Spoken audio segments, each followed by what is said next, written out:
right. Hello, everybody. Welcome to Wait and Infosec.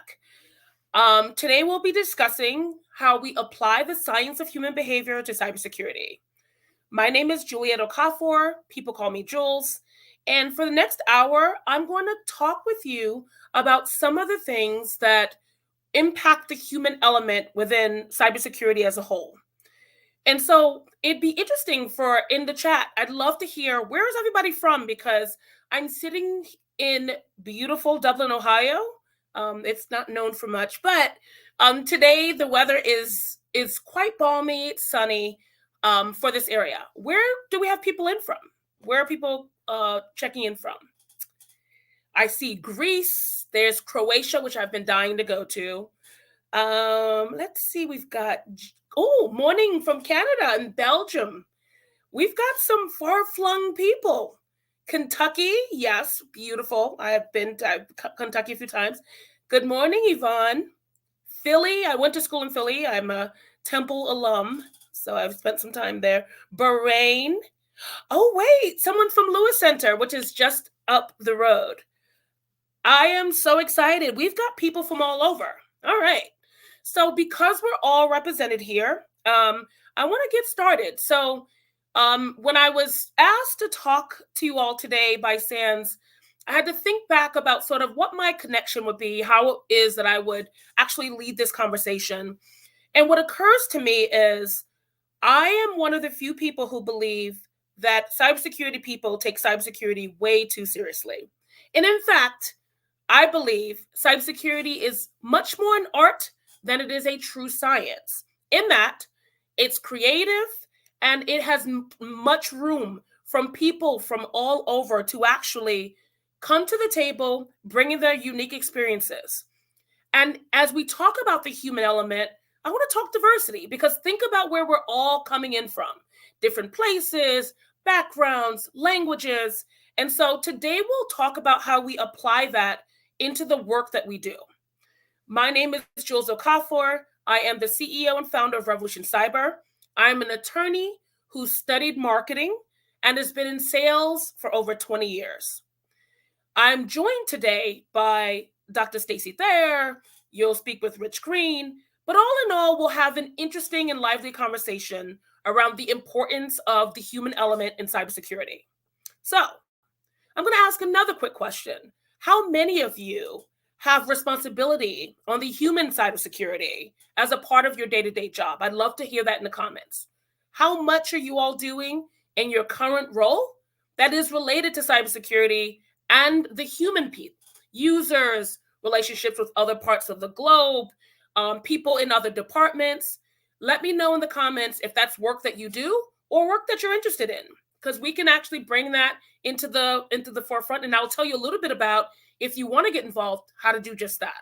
So I want to also take you through what we're going to walk through. So I'm starting off introducing myself, but the next steps are we're going to have Thomas Wolf and Michelle Peterson walk us through the news bites. So listen closely and you'll hear a lot of great information on what's going on in current trends. Thanks so much, Jules. Okay, folks. Good morning and welcome to News Bites. I'm contributing editor Thomas Wolf, and we've got a great News Bites for you today. White House just released a new executive order on artificial intelligence. So today we're going to focus on this new sweeping directive. The executive order sets out a framework for addressing various aspects of AI, from safety and privacy to equity and international collaboration, with the overall goal of promoting responsible AI development and deployment. And to help shepherd us through this new order, we have a special guest with us today, and past host of Wait Just an Infosec, and author of a new blog series on AI and managing human risk, SANS senior instructor and course author, Lance Spitzner. Lance, welcome. Thanks so much for joining me today. Hey, Thomas, thanks so much. So this new executive order, it just dropped. We've all had a chance to try and digest it a little bit. What are your main takeaways? Yeah, I'm going to keep this really short. So in the very first sentence of the fact sheet, the U.S. government calls out two things. They want to seize the promise of AI, but also manage the risks. So while they have a couple of key elements about how they're going to manage the risks of AI, really this is all about how the US government wants to be perceived as the thought leader and lead in taking advantage of and making the most of AI. There's actually two things around this that some people haven't noticed.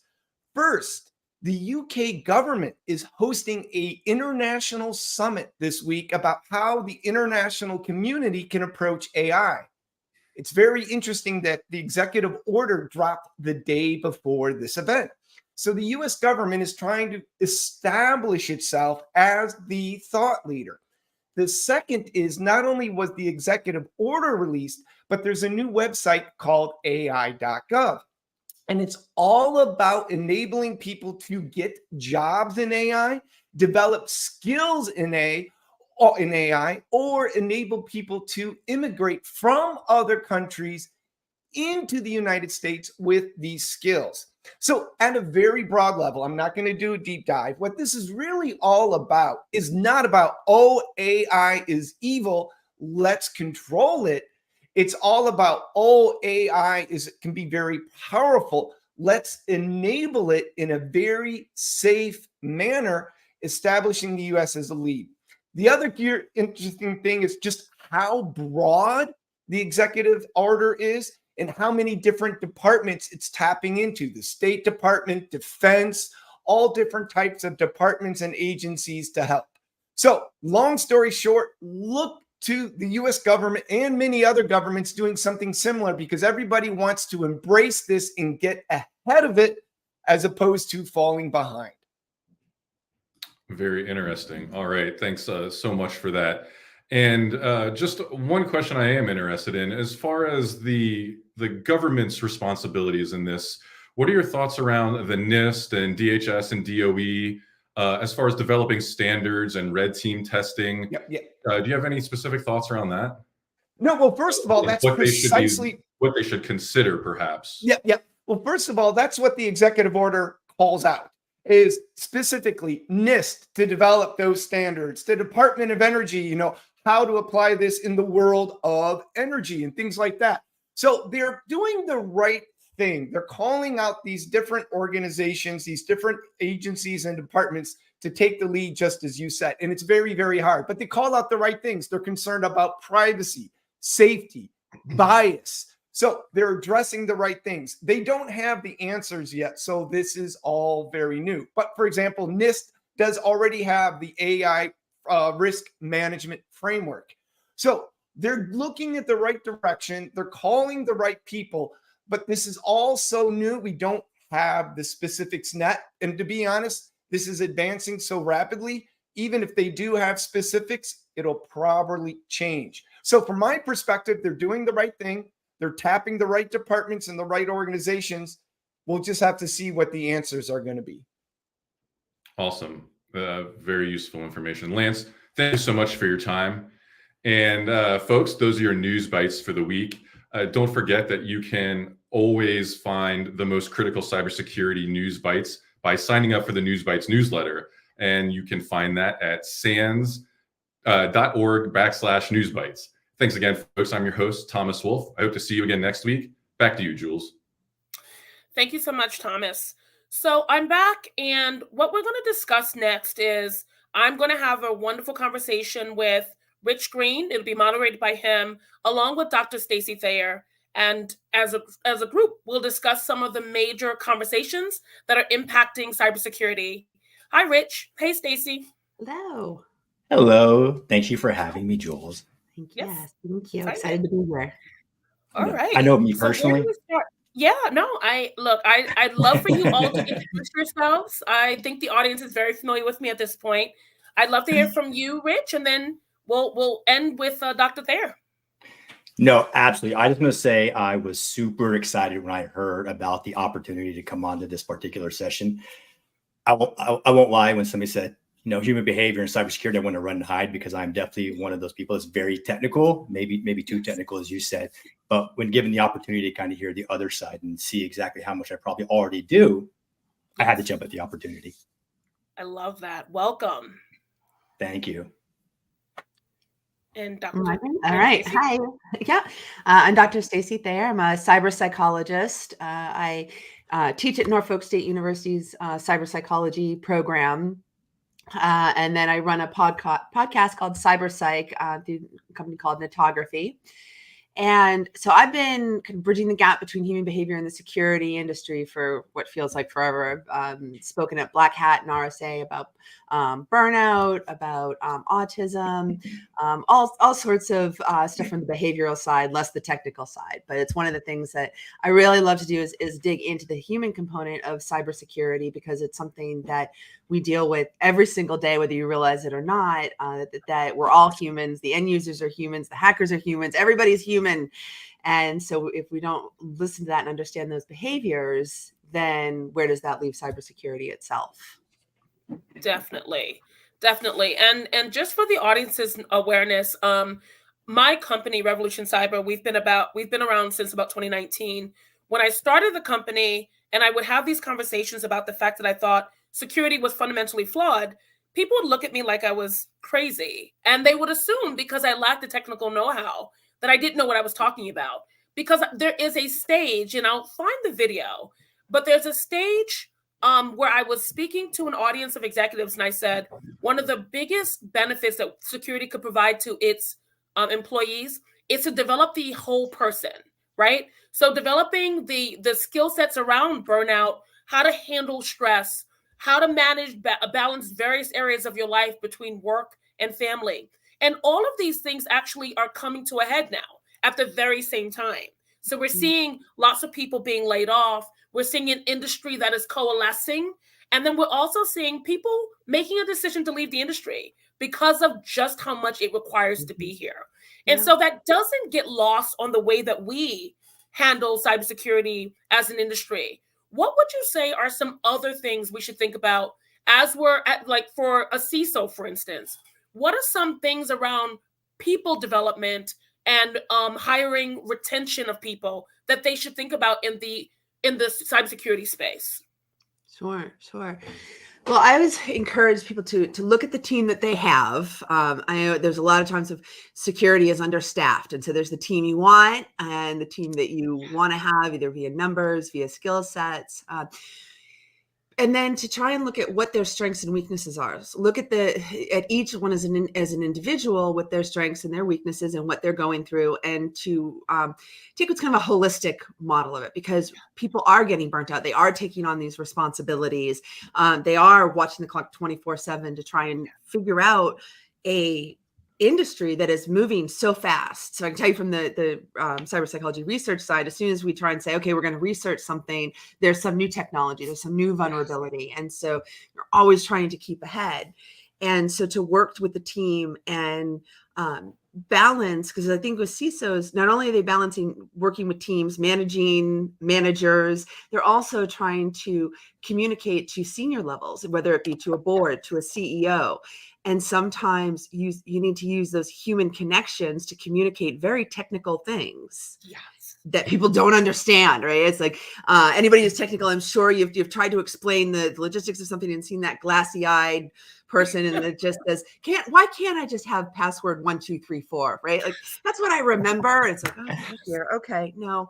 And so how do you connect to that person to get them to understand the hows and the whys when the technical component isn't there? And so that's one of the things that I really love about cyber psychology as a field, is it is literally bridging that gap between technology and psychology. So not just psychology, but really, how do they interact with technology? How can you develop technology? And then how is technology affecting people? So as you're a CISO and you're purchasing products and, you're walking that amazing show floor at RSA with the sights and the sounds and oh my goodness. Oh my gosh. Right? Like, what is happening to my brain? And it's like, okay, when you choose something and you choose that technology, then how are your teams going to use it to most effectively to protect yourself? So, those are just some of the reasons. I could probably talk the whole 30 minutes about it, but I won't. I'm very passionate about it. I know I had a question for both of you, and I was kind of thinking about this because I know we've seen just the magnitude of the breaches that have been happening here recently. A lot of them do kind of teeter on the forefront, the lead way being, social engineering. How exactly does, cyber psychology or, human behavior play into that? Is this something that could have been avoided by having more of that cyber psychology or human aspect? Is it unavoidable? What are some of your thoughts on that? So my initial response is that the biggest threat to cybersecurity is bureaucracy and silos. And the reason why I say this is that oftentimes where collaboration and innovation happens are when people connect. And the way that companies are set up today, they're not optimized for speed. In fact, they're designed to slow processes down in order to ensure stability. So what I've seen is the successful organizations that are looking to leverage cybersecurity, they're connecting people with different skill sets, but they're also taking security from being kind of away and in the SOC, and they're bringing it into the business. So they're thinking to themselves, how do we get a security person on business teams? How do we get a security either expert or product security person to work closely with the developers? Because it's more important that a security person have understand the psychological makeup of the way the developer develops than that the developer understand anything about the security person. So what we're seeing is if you can reduce the walls and have people communicate where we as security experts put ourselves out to listen and learn, I find over and over again, you have no choice but to come up with better solutions. And I've seen that over and over again. Mm-hmm. Yeah, and I support that. I think that it comes down to communication. It comes down to a lot of awareness too, and taking a second to think twice. And I think one of the things that happens is when people are busy, when we're understanding that the world moves very quickly. So how do we take that second? We have to meet each other in the middle. So where you've got the deeply technical folks who know, okay, why would you click the dancing bears? You click the dancing bears. Why did you do that? Right. Versus the person who's thinking there's no harm in clicking the dancing bears. I'm showing my age here. But that there has to be a happy medium about communication. And to Jules' point of breaking down those silos and giving those CISOs and security team a platform to communicate and to communicate intelligently and to get the organization to listen and respect the whys. I find that a lot of times when people can understand really why, what it leads to, that somebody who's sitting there at their desk, just thinking about, oh, my password is so frustrating. Why do I have to change it every day? They don't really understand why, what the domino effect of that is. And so it's not just about educating them about, okay, this is what you do. These are steps 1 through 2 and how to recognize a social engineering attack. Teach them why it matters, why somebody's social engineering is doing it, what their tools are. So you can kind of get in their head and show that empathy and compassion, because that's really where the learning takes when it becomes an emotional journey. People remember how they felt. Yes. And sometimes not always what they're told. And so if you can remember that and try to connect to them and not necessarily FUD, but really this is why and how, that's going to connect to a neuron that already exists versus one that's like, oh wait, what was that? I'm supposed to, use my dog's last name from its 5th birthday on the 10th of November. Right. Okay. Whatever it is, we need to help people with where they are and lead them to it so they understand. And then 2 other things, it's got to align with human nature. So if we're asking people to do things that is not natural to them, they're going to default back to what the normal setting is. So the world is fast. And whenever security asks people to slow down, we're asking them to do something other than what they're used to. So if you don't have a motivation that's tied to something they personally care about, you're going to lose them. But I think even beyond that, it needs to be built into their daily practices. So it's got to be something they can do in the flow of their work, because they're not going to, do the password manager if the password manager requires them to log into too many systems. It doesn't work, and people just develop their own fiefdom and find ways about. That's what I see repeated, and we continue to create technology that doesn't assume that people are going to default back to their human nature. No, I think you were both spot on, and something popped up that is put there now. Ed Venus says, I like you're tackling this area. We get accustomed to automation and systems. The human aspect is missing. I think as technology ramps up and it gets so fast, we dump all that time and technology and all those resources into making the best use of AI, ML, increasing our systems and our automation, and we kind of take a step back and kind of just don't forget about the human nature, but maybe we only talk about it during October. We don't think about, the other 11 months that might exist. Mm-hmm. Can I talk to you about the fact that one of my marketing strategies for my company is to wait till November? Literally, the competition is reduced by 90% in terms of messaging. So even in organizations, I suggest to security, don't pick just October. Pick another month where there's less competition, because we've got Breast Cancer Awareness Month. I think it's Small Business Month. There are a number of things that happen in October. So you want to make sure you're building it in small either events or messaging throughout the year. It should be a 12-month engagement. No, I absolutely agree. Yeah, I agree with that. I think people need to remember, again, like the hows and the whys, and that constant awareness, because people do forget. Change is hard. Said to me, "You want to try change? Try brushing your teeth with the other hand." And I did. And I'm ambidextrous, so I can do both. It's Oh, so now you're fancy, Jules. uncomfortable. It's so uncomfortable to do. It's messy. It's ugly. It's just, why am I doing this? But it really is. I did it for about a week, and then 2 weeks, I thought, wow, change is hard. It's discipline. It's remembering. It's something, sometimes even the most simple things. So it's that constant awareness. But also, I think a lot of times with the security industry, we don't celebrate the wins, because the wins are a day you don't get breached. Yay! Yes.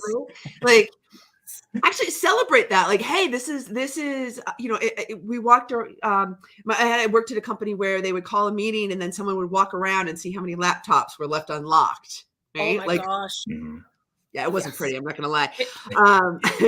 But you know what? Do that regularly, and as it gets better and better and better, like celebrate that. Like celebrate the non-losses, because just because you didn't lose, that is actually a win, depending on how you look at it. And I think sometimes we forget to celebrate the way that what cybersecurity does. I mean, even in our own home, when was the last time you came home, disarmed your locks, and said thanks? Right? Like, it's so easy to take for granted. And I think that the way that we think about awareness as a whole should shift. I think one of the biggest challenges I see with the awareness programs is we think that it has one job. Awareness is designed to educate users in this way at this time of year, and that's not the case. Your awareness program is the voice of the security program. It has a certain tone. It has relationships with other departments. It should even have visual imagery. It should be branded to communicate or convey a certain thing about your program. So if you want to be friendly, seen as friendly, you want to include those kinds of images. But I also like to say, you can tell the strength of a culture, not in the awareness program, the traditional one. It's in the way the stakeholders interact with security.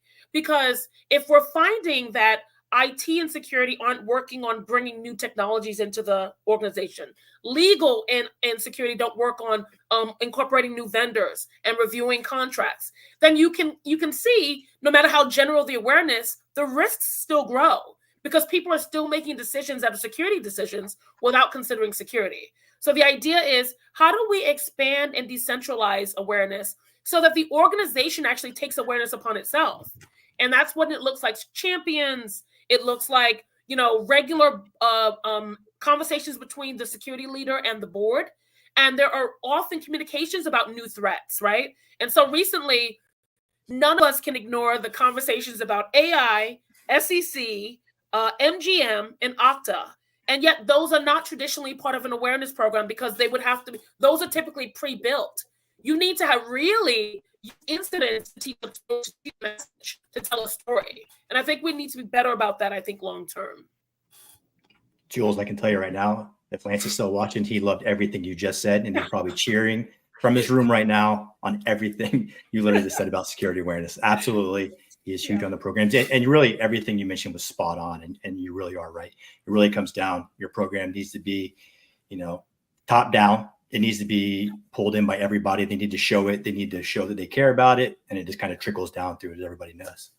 But I will say really quick, I'm going to mention the one thing I remember from high school psychology, Maslow's hierarchy of needs. Somebody can correct me if I'm wrong. But I am curious, is there a way we can kind of take that same theory and bring it over to cybersecurity? Can it still do the same things that it did on the human side in cybersecurity? I'll have Stacy go first. Yeah. Yes. In fact, I'm a big fan of Maslow's hierarchy of needs. I took it and built a burnout model about based on Maslow's hierarchy of needs. Yes. So I would absolutely say that for somebody who's probably a little more tech minded than I am in that, but to go in and here's the components of what it is that you need to get all the way up to what would hopefully be an ideal best practice security program. And it's you need buy-in, you need a solid team, you need to be able to have the resources. And can you get that? Just like in Maslow's hierarchy of needs, where you need to have your food and water, right? You need those basic components to be able to build upon that, to ultimately be able to get that buy-in. And I loved what Jules said about there has to be universal connection and support. And it is indicative from leadership as to how the security program is framed and how aware of security people are. I'm a big advocate for the CISOs having a seat at the board and being able to communicate that and to integrate it, that it's not just under one technical component, but that security and IT needs need to work together, but they also have different needs. We need to recognize that. And so I think you could absolutely build that into Maslow to build that up to, okay, so where do we get to the point? When is the right time to incorporate other people? When do we have enough knowledge and a solid enough program that we can really create awareness without changing it a lot? And how do we evolve while making sure that we're not going too fast for people? Yeah. And I think that's a good time to incorporate those conversations are with, and I saw them incorporated was during these 2 Black Swan events. So one, the growth and the rise of AI is a great time to really think about the, Maslow's hierarchy of needs, because what we want to do is be very careful about how we're interjecting AI into programs. And I think if we're smart about it, the things that need to be automated that are required for awareness to be effective should be incorporated first, because those are the things in which we don't want them to be subjective. And it's helpful for us to have a massive way by which to get information to those people who need it. I would also say, if we think about the COVID, so a lot of the transition that organizations did from being in the office to being at home required that they think much more strategically about what the hierarchy of needs were, because they immediately changed. So it was no longer physical space. It was, how do we recreate small offices in everyone's home? How do we ship technology to people? How do we still ensure the protection of our information when there is no perimeter? Meaning wherever our human is, our data is, and now we've got to secure that on the go. If you start to consider Maslow's hierarchy of needs and you have some basic functions that always must be addressed, it immediately becomes important and easy to define the things that must be done in order for it to be successful as a transition. So I like to talk about that, because when I often see that happen is when things might impact the employee experience, right? So whatever it is, that intersection between technology and the human, whatever UX is a part of that, building those basic needs into that conversation is so critical, because what we do is we immediately understand if we don't address these very critical feature sets or integrations, or if we make it too hard for them to get answers to questions, we're not going to get the impact and the productivity that we're expecting. So I think this rise now of AI is tied to this idea that security must also consider how people use technology, where they're using it, and for what purpose as a part of what we deliver. And I think as we consider that, we'll drive better results in culture and awareness just by the very fact that we thought it through. So workflows, and maybe to your point, Stacy, is security is more a discipline than anything. We like to talk about it in purely technical, but it is a discipline in that the workflows, the processes, and the strategy are often more important than the automation and technology. What are we using to make the decisions is critical before we actually figure out how do we enable it to happen. Mm-hmm. That's amazing. And I know I have a question for the audience, and while I send that to them, a question for you two both as well. For the ones that are watching, how exactly are you implementing, cyber psychology or human behavior into your present programs? And for you, Jules and Stacy, for those that are kind of going through and you're seeing those come out, for those that are not, what's a good way for them to start implementing this into their programs? Because as people are kind of looking through the comments and they're thinking, they're introspecting on themselves. Oh, maybe I'm not doing this, or maybe I could. What are some ideas that they can start? Because nobody wants to dive right in and try to go all the way up to the top, right? Because that's not going to help out. But how do they progress into this? Okay. Sure. Jules, do you want to take it? Sure. So a lot of the work that I do is on the operations side. And so we look at various domains. And one place I'd say you could incorporate cyber psychology is in the connection between the security team and the help desk. So we know that in order for us to, let's just say, for instance, a phishing campaign. We send out a phishing campaign. The idea is to get as many people as possible to report back. The various channels in which people report, we have buttons, we have, emails to security, we have channels and Slack and Teams. What we want to do is think through, how is it that we can get the quickest response back and give the quickest feedback to the people who've reported? So if we think through that process, because many of us are doing phishing campaigns, we think through, our goal here is to get as many people as possible not to click and then to report if they do.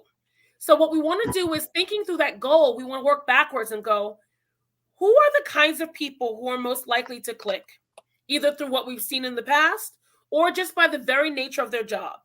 My experience, Jules, working on various security awareness programs, it's typically sales, attorneys, attorneys at a law practice, senior leadership, and then it tends to be sort of admin. And all of those roles tend to be people who are mostly aligned with their front line, meaning they're either public facing, so they want to be quick in their responses, or they tend to be protectors of another level. So admins, they typically are getting emails on behalf of someone else. So they are prone to not wanting to miss things. So they'll click in order to ensure that they've checked everything out.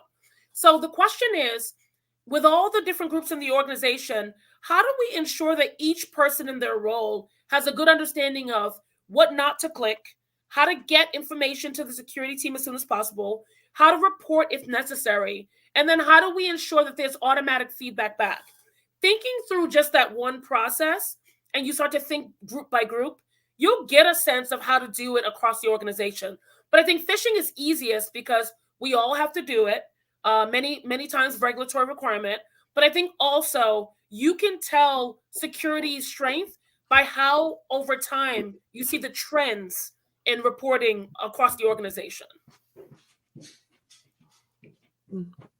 Okay.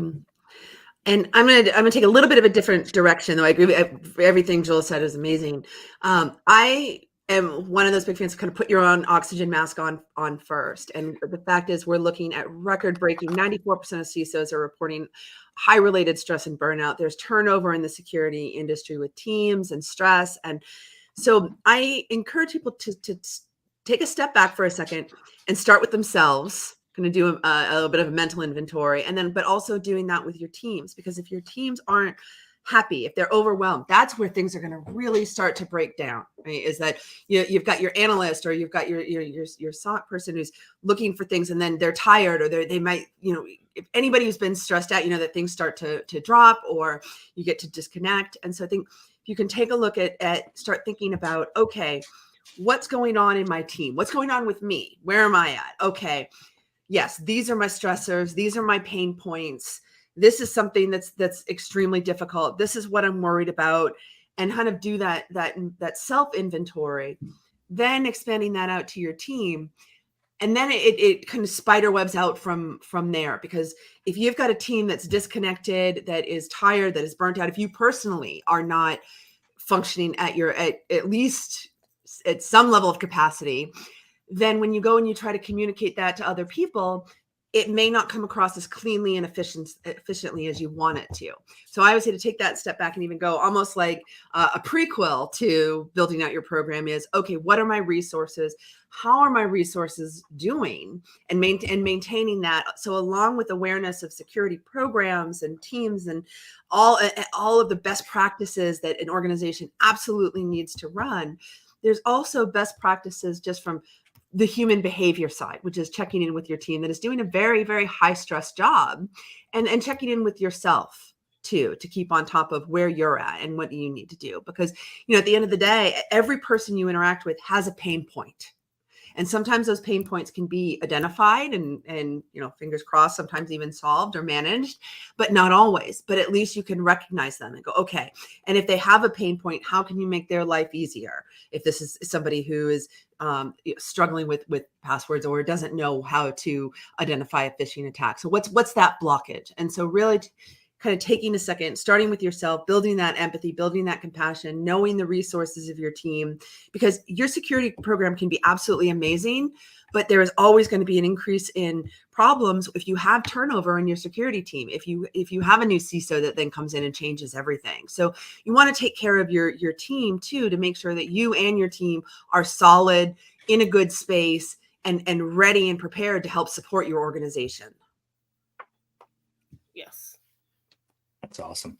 I know we had a question come in from Sam on YouTube, and he was asking, what is a good definition to understanding and monitoring red flags? Just for clarity, is that personal red flags or? I'm going to lean towards yes, unless Sam would like to elaborate further if he's still with us. But I think it just might mean red flags within the team or the organization. Oh, okay. Well, the best time to identify red flags, if we're talking teams, is during the hiring process, if you can. I think too many of us, because of the economy, because of layoffs and all sorts of things, we assume that an organization is really just interviewing us. We don't take the time to interview the organization for culture, beyond just fit, because I think we use the word culture fit too much, for health, for wellness, for balance, and to ensure that although the work is important and the expectation is excellence, there is room for humanity, meaning things happen, mistakes happen, people need time off, people have to take care of family or themselves. How is it that an organization handles stress from individuals and within the organization? So I like to invite people to ask questions of people who are working at the organization. I also like to ask the question directly at the tail end of the interview, asking specifically of what the organization values with regard to how it works, how it handles employees. What does the organization value in that space? Because if they tell you that they value an individual's ability to get things done, that's a red flag. Run. Because if that's the only thing they can tell you, that's what you're going to be measured on. But if it's, we value the contribution of people and what they individually bring to the team, the ability for people to collaborate, we like people to ensure that they come to work healthy and they're able to, work in an environment that focuses on mental wellness, then those are indications that, at least they've thought about it. Is it always true? No. But I get nervous when teams are so productivity focused that they miss that people will need time to recover. And your best, highest performers, they won't take the time. And so you've got to give it to them.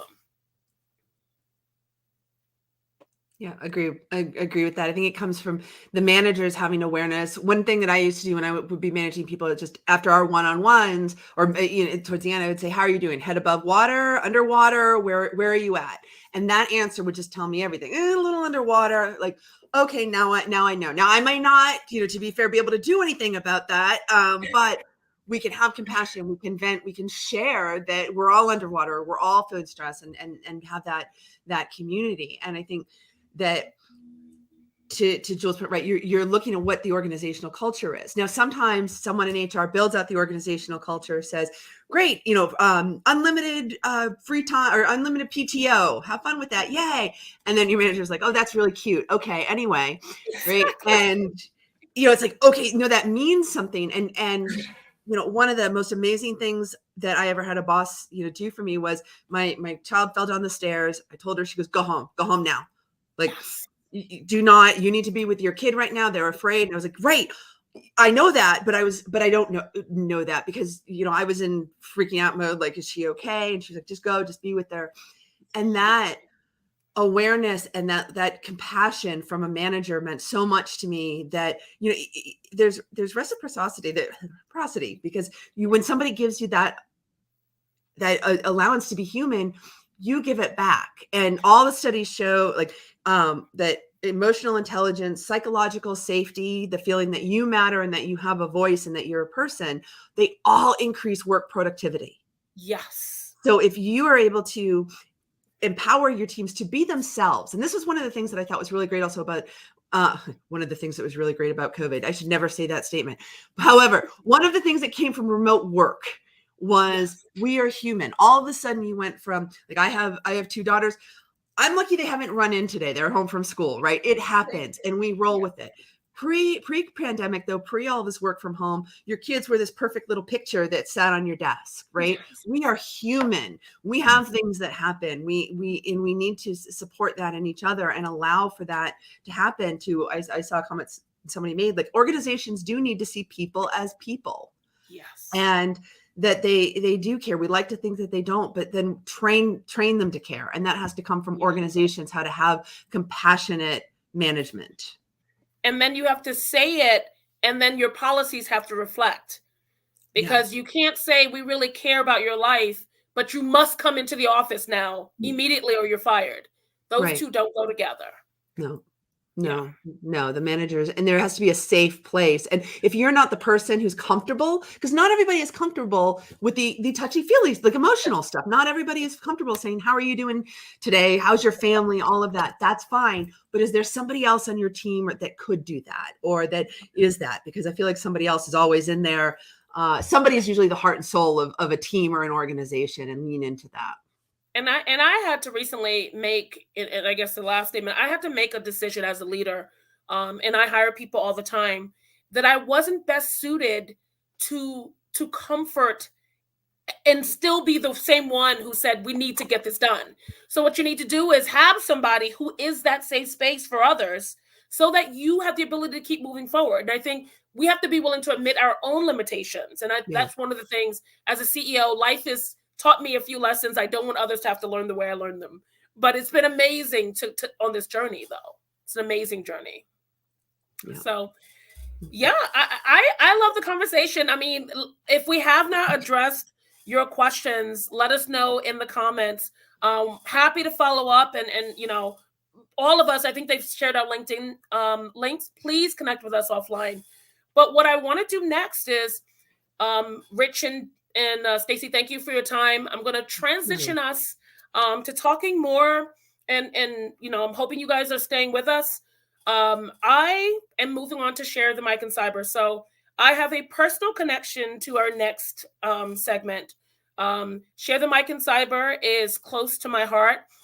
During COVID, I was one of the first members of their cohort, which is a October timeframe. We have the sharing of the platform. So someone who is an ally sharing the stage and their audience with those of us, Black women, Black professionals in cybersecurity.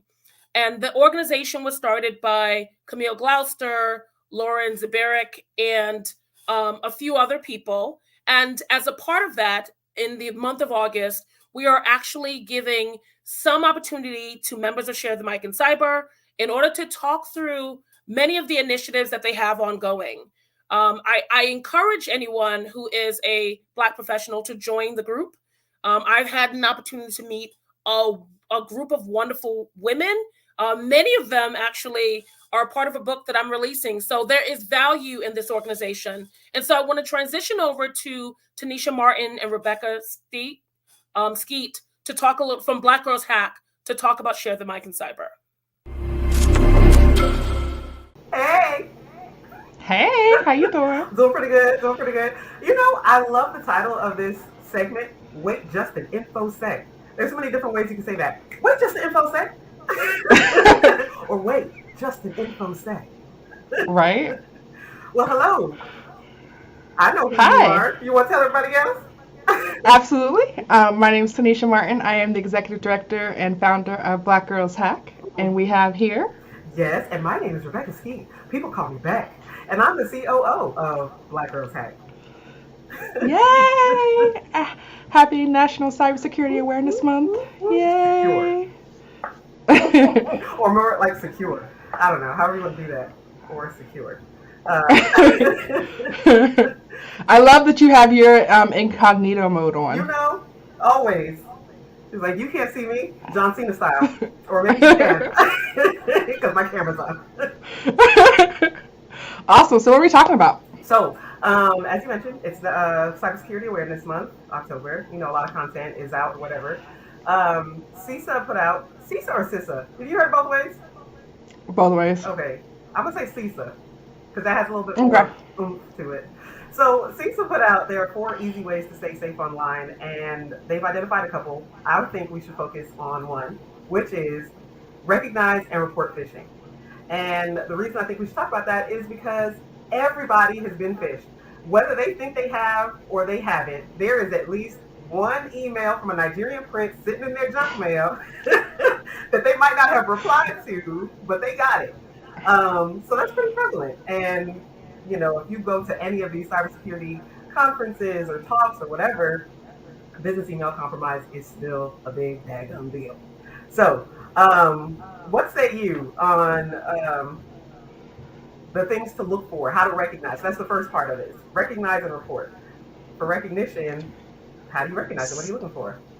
So for me, especially when I'm at work, when I see an email that is not expected, so it's not from a person that I normally interact with on a topic that I normally interact with, I'm going to look twice. The second thing I'm going to check when I get that email is whether or not it comes from a corporate email. So like if you work for, ShareTheMicAndCyber.com or .org, I'm going to make sure that it's coming from ShareTheMicAndCyber.org, because if it's not, then obviously, I need to take a little an extra look. When I was in the government sector, it was a lot easier to tell because they were actually digitally signed, and they would have like a little, key or lock on it. But I think in the private sector, it's a little bit different. Yes. What about you? Wild, Wild West over here. I also err on the side of, and I do this with my phone too. If I don't know you, I'm not picking up. And if I'm not expecting this email, one, I might not even read it, let alone when I read it, my guards are going to be up. If Jim Bob says, hey, Rebecca, I've got an Amazon gift card for you. I don't know you, Jim Bob. Why are you sending me an Amazon gift card? Except, honestly, that might be the thing that I would fall for. I like free stuff. But if it looks too good to be true, it probably is. So it's definitely something to be aware of. And then random links, and coupled with awkward sentence structure of click the I'm trying to think of one. I saw something exactly earlier today. It was like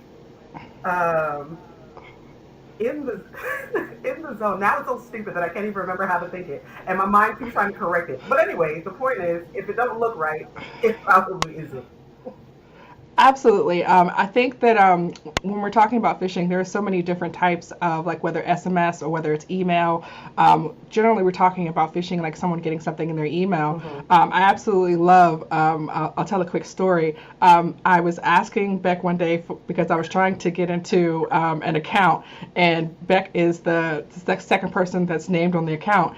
And so she literally called me on the phone and was like, hey, I got an email saying that you're trying to get in here. Can you provide verification of who you know? And she asked me a security question. Like, even though she had me on my phone calling from my phone number, she literally asked me for a security question, which I failed, by the way.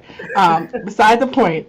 So I think it's important to know that, like, phishing emails can come from people that you know. It can also come from people that you don't know. So if it looks like it's out of order, for example, somebody sent me a screenshot of a message that I allegedly sent to them and said, hey, I'm in a meeting, I can't talk right now. I need you to buy a gift card and send me the number for it so I can provide it to this client. And it said, signed Tanisha. And they were like, did you send this to me? Oh, it said signed Tanisha Martin. And I was like, have you ever seen me use my full government Full name? government. Have you ever seen me sign something? I was like, plus it's in uppercase. Like I personally am not a fan of uppercase letters. So like Right. if it's proper punctuation, So that's it wasn't the other me. thing. So a lot of times people say look for off-sentence structure, or people that, oh, it looks like English is a second language. Sometimes it's the opposite. It looks too formal, or it's dearest Rita, like Lady Bridgerton is the one sending you, my dearest gentle Rita, can you please click the link enclosed in this email? No. This Amazon purchase that you have made requires your immediate attention. We have charged $1,000 to your account, and if you don't respond immediately and give us your credentials, then we will just go ahead and purchase it and have brand new materials. Now that upsets me. Why do you play with my emotions? They do it on purpose. They're like, here's your sense of urgency. Click it, do the thing right now. I got a thing. That seems aggressive, but that's how they come to you. I got a thing that says, I actually got this in the mail. It was a letter in the mail, and it said, Rebecca, we're suing you. Call this number so you could avoid it. I said, the devil is a lie. Ain't nobody suing for what? They're like, snail mail? What? I guess, I'm rising up in the game that they're over here trying to catch me in snail mail. Anyway, long story short, I didn't fall for it. I did put my sleuthing cap on, and I went to the website that they said they came from. I looked at their address. It was some P.O. box. I was like, what kind of law firm? Some shady business. I called the company that they said that I owed the money, and I was like, no. Get out of here. Right. So if you're not sure about whether or not a URL or a link that you're trying to use is suspicious or not, you can use a tool like VirusTotal or an online source to check it and make sure that it is not a malicious link before you click on it, because the next thing you know, they'll have all of your business and all of your money and you'll be sad. Yep. When in doubt, cut it out. I don't know how to type it, but it works. It rhymes. Awesome. All right. Well, we are coming up on our time. So this has been our message on phishing, brought to you by Share the Mic in Cyber. Bye.